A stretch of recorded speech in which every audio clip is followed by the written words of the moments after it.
The Somerton Man, 1948, Australia.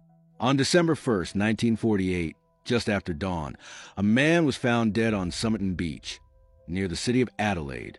At first glance, nothing seemed especially violent or dramatic. He was neatly dressed in a suit and polished shoes, reclining against a seawall as if asleep. But almost immediately, investigators realized something was very wrong. The body with no identity.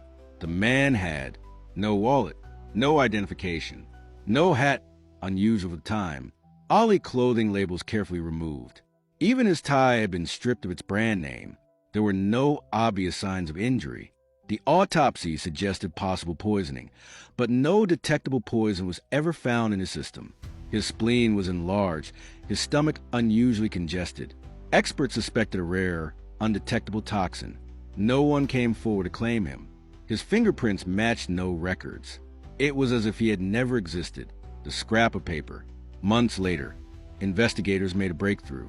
Hidden in a tiny fob pocket sewn into the man's trousers was a tightly rolled scrap of paper. On it were two words, Tamam Shud. The phrase means ended or finished in Persian. Police traced the paper to a rare edition of Rubaiyat of Omar Khayyam. After public appeals, a man came forward saying he had found a copy of the book in his car around the time of the death. Inside the back cover was something even stranger. The code, written in faint pencil, was a series of seemingly random letters arranged in lines. Gobabd, Mliawi, Tbimpanit. Cryptographers tried to break it.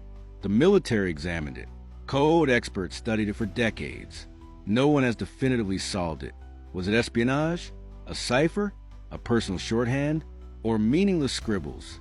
The timing, just 3 years after World War I, made authorities quietly consider Cold War spy connections. The woman across the street. Investigators discovered that a nurse, known publicly only as Joe, lived just 400 meters from where the body was found. When shown the plaster cast of the dead man's face, she nearly fainted, but denied knowing him. She had once given a copy of the Rubaiyat to a man during the war. That man was later identified and ruled out, but the coincidence unsettled police. Some believe she knew far more than she ever admitted. The mystery deepens. Strange details accumulated. The man had unusually strong calves, suggesting he was a dancer or athlete. He had no hat, but carried and used train and bus tickets. His suitcase was found at a railway station, containing clothes with labels removed. Thread used to repair his trousers was of a rare American brand not sold in Australia at the time. For decades, the case remained one of Australia's most baffling mysteries. A modern twist.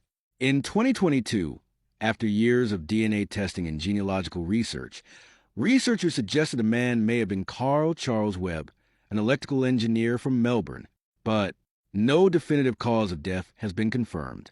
The code remains unsolved. Motive, purpose, and circumstances are still unclear.